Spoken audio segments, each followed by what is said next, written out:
So coming back now to what is happening within the UPP, and I think that Anthony made an excellent decision to leave. They are imploding and they're cannibalistic. They don't trust each other. I can tell you, for example, that when the parliamentarians signed the letter to support Richard Lewis, Boyne eventually backed out. He cut a deal with Pringle to become deputy. Pringle did not know. They bad played Pringle. In fact, Pringle cried. I heard Pringle, somebody told me that he said that he cried when Anthony Smith left, and I can understand because Anthony was easily the best talent within the party. When you use your best talent, your best prospect, of course, I expected him to cry. But he cried when they bad played him too. He didn't say that. So you can see that there's no honor among them. There's no loyalty among each other. They're just fighting for power, for money, and for fame. So my understanding is that Richard Lewis has determined that if he lives long enough to be in that party for the next 2 years, he's going back to convention. And I can tell you too that Richard feels as though, and he has said so to people, that I know they love to call me a liar, but I don't deal in lies, no matter what anybody say. Yeah? He said that they treated him out of a victory. I'm not going to get into the details of that. At some other point, if I'm forced to, I shall. So he didn't think that Pringle and DJ Isaac won fairly. In fact, I heard Fled accusing them of using Labour Party money in inverted commas. Now, I don't know how you rise at that. You know, you have investors in this country, right, who have supported the two parties some time immemorial. That's nothing new. And if indeed that there's an investor who supports the Labour Party who also funded the UPP, there's nothing new. So if indeed, as Fled alleged, that investor funded Pringle during the convention, I don't know that there's anything fundamentally wrong about it. And that I want to get involved in their internal affairs. But he's making it sound as though a person who supports the Labour Party cannot also support the UPP. I mean, I'm pretty sure that the Hadis have always funded both parties. They may give Labour Party more because they're more viable, but they always give the UPP. I have no doubt that my dear friend Iwat Hani, so Iwat and so on, that he gives both parties. So I'm just saying here that there's nothing new about that. I'm not getting in their contention about who buy votes and so on. That's their business. But what I'm saying here is that the fundamental problem is Richard Lewis. They want to get Richard Lewis out. And Richard Lewis, on the other hand, is trying to stay in to make sure that he can go back to Pringle to settle the score. And that is really the crux of the matter. So people like Anthony Smith and Shuggy and so on, they ended up as collateral damage. Getting caught in the trap. They're not the focus. Yeah. By the way, they have it out for Shuggy too, you know. I mean, we haven't had any discussions with Shuggy. I can tell you the discussions have been held with Richard. And all I'll say here, I'm not getting into any details, is that if Richard wants to pursue certain ambitions, I would have sent him a message to confirm that he will accommodate him. But those ambitions is not about running for the Labour Party in rural West. Let me make that abundantly clear. I think we have a young, viable candidate in Comrade Michael Joseph. I have no doubt that we'll win that seat. So from that standpoint, the candidature for that constituency is a settled matter. So I don't know how they're going to resolve this because it's either Pringle and DJ Isaac go or Richard Lewis goes. And even if they come to an accommodation, even if they come to an accommodation, that trust has been broken so badly, there would just be a matter of time before falls apart. Exactly. So it's really a civil war. I mean, you'd have heard Cleana Thiel. She put up this note here. Jupiter can probably pull it up. It's right there. In which she said that cussing Anthony Smith won't fix the UPP. And she knows precisely what she's saying, and that is correct. So they have fundamental problems. Now, if you can hold your institution together when you're in opposition, or you can hold the party together when you have big, powerful ministers who pursuing their own disparate agendas. So there's clearly a leadership failure within the UPP. They don't have the capacity to hold it together. You know, when I became the leader of the Labour Party, right, I had my challenges. Yeah, this crazy man, Via Third, decided that my leadership of the Antigua and Barbuda Labour Party was not legitimate. He took this position that only a bird should run the Labour Party, and he went and incorporated True Labour. So he was trying to make a case within the Labour Party and within the country that I went to convention and bang off his uncle in a convention, took over the leadership of the party, and Via the Third tried to make a case to the Antigua and Barbuda people that I had no legitimacy. That is he and his uncle and the birds them, Sean Bird and so on, who had the legitimacy. Now, what I did at the time, I was very respectful to Sylvester and his contribution. And instead of sitting as the first person, I took the second seat. I called Sylvester at the time Leader Emeritus. I actually conferred that formal title on him. And he sat ahead of me in the parliament, in the Parliament of Antigua and Barbuda. And that was out of respect for the fact that he was a former Prime Minister and for his contribution. I didn't feel diminished, literally subordinating my leadership seating, not in terms of my leadership of the party, but in the Parliament. You know, I wanted to have the status so I didn't feel diminished. And I was able to hold the party together by dealing with Via Bird III, who was very destructive. And sometimes in an institution, it's not because they want to purge people, but they have some people who you just can't have an institution settle when they're in the organization. So Via III wrote in and said he wanted to run against Tico. And contrary to what they say, I'm not a dictatorial person, but sometimes I take dictatorial decisions. And as a leader of the Labour Party, I said to him publicly, you can run, but not on my slate. And just killed him politically. And he had to be destroyed politically in order for the party to settle. And then I would have met with Sylvester and others who said that they were going to join True Labour, and let them know that they have to respect the paramountcy of the party and the legitimacy of the democratic process. I mean, I beat him in a convention, I'm the leader, and there was no issue about my capacity. The other problem that Pringle has. Pringle lacks capacity. And I feel especially disappointed in that. I called Pringle to my office early and bright when he won in 2018. And I said to him, look, I'm an older man than you. And you're in a very fortunate position. I said to him, it's unlikely that Harold Lowell will win a seat. You win a second time, you become the leader of the UPP and the leader of the opposition. But I said to him, I have observed that you lack capacity. And I asked him, I begged him, I said, look, even if you have to do an online program, do something and build yourself. And I said to him too, look, I'm being magnanimous because we have set a very ambitious vision for the country to transform Antigua and Barbuda into an economic powerhouse.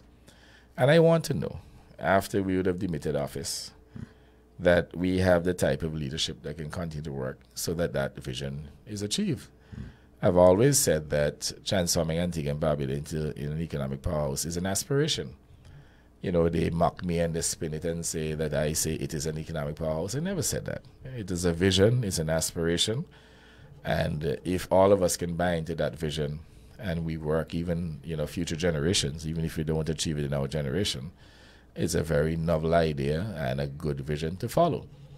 And I begged him, even when we started UE 5 Islands, I said to him, look, there's an opportunity for you to sign up. I said to him, we'd have given him a scholarship and so on. By the way, we've given many UPP people scholarships. Do you know, for example, the little boy, not because they want to talk the business, I don't want to show you the magnanimity of the Labour Party government. And by the way, I'm going to come back to why we're so successful, speak to the issue of inclusivity. When George Wenner's son, we gave him a scholarship to do law. They're blazing us every day. We could have said, no, you can't get government money when you're cussing us like that. But we don't have that type of vindictiveness or any hatred for anyone. I mean, I refuse to hate anybody. And that is why, I think people feel comfortable, leaving the UPP and coming to the Labour Party. And from the time we're in opposition, I have been saying, look at my literature and my articulations. I've been saying that the Labour Party is an all-inclusive, all-empowering institution. It was not a rhetorical statement, and it is now literally a philosophy, or part of the philosophy of the Antigua and Barbuda Labour Party.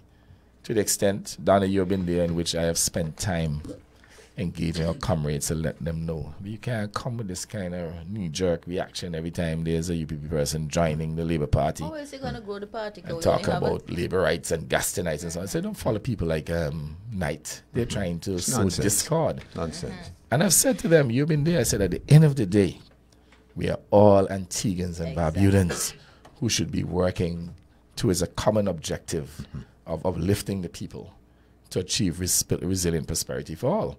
So I've spent an enormous amount of time. In fact, I've spent over maybe easily a decade since in opposition speaking to this all-inclusive culture within the Labour Party and building an all-inclusive culture. And that in itself is very attractive.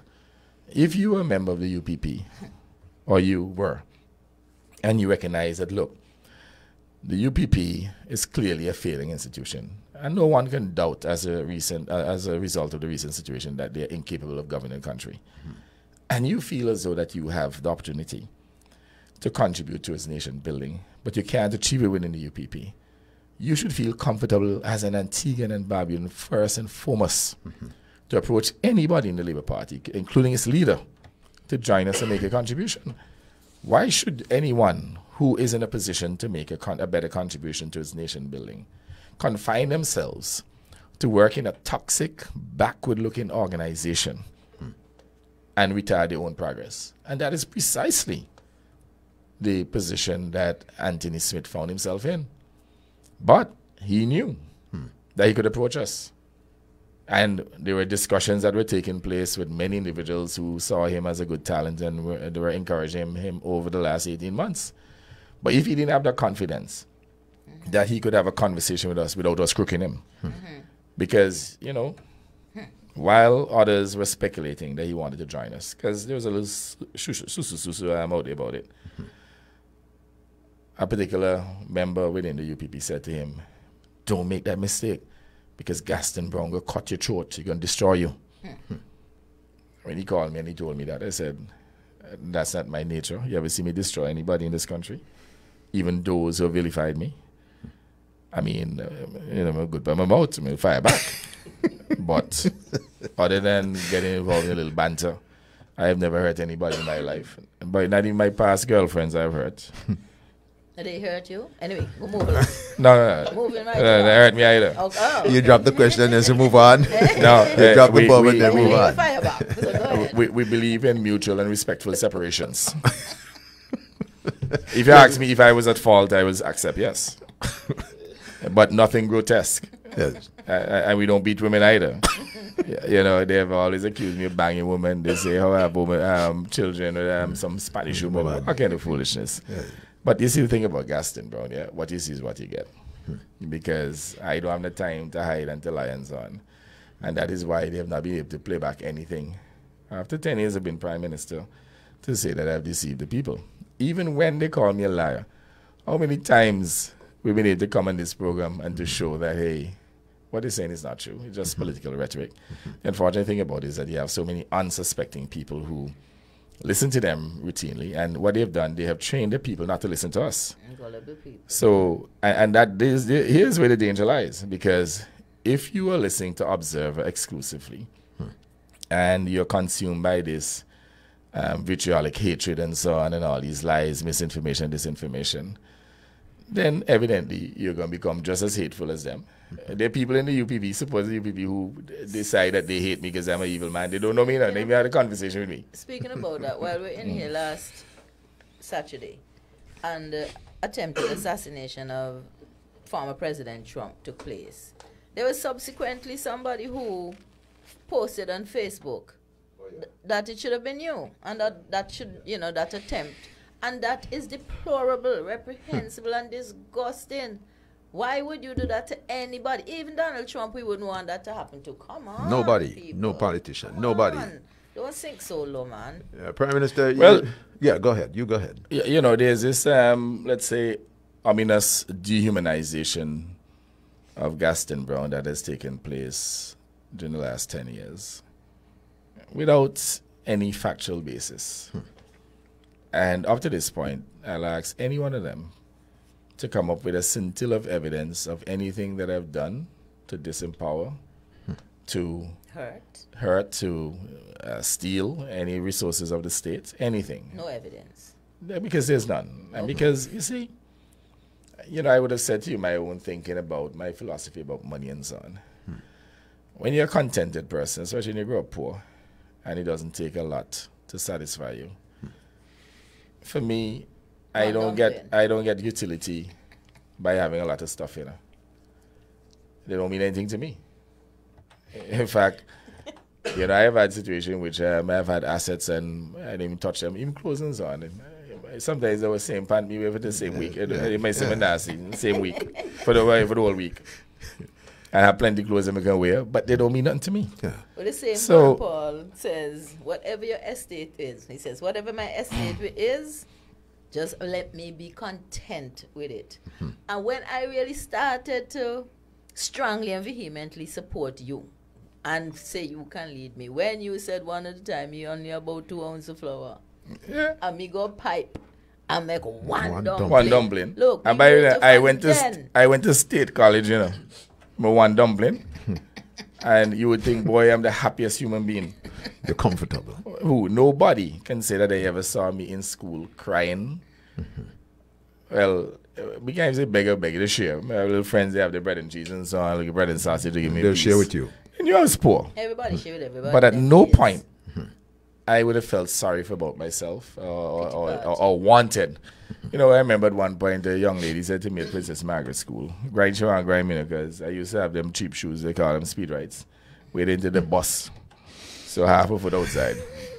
And just a grind, she said, just kick you on your speed ride them outside. So everybody started to laugh after me. At the times I said, you know, with my friends, them man have on their Prockheads and their Converse. And I say, boy, where do you on your boy? It's your speed right there, man. And I will just laugh. To the extent that it has made me resilient. Absolutely. You know, recently, I referred to my dear friend there. And there's a little banter I may descend into from time to time. Not really because I beat any bad. You know, comrade, what you name the Knight. Comrade Knight. You're my partner, you know.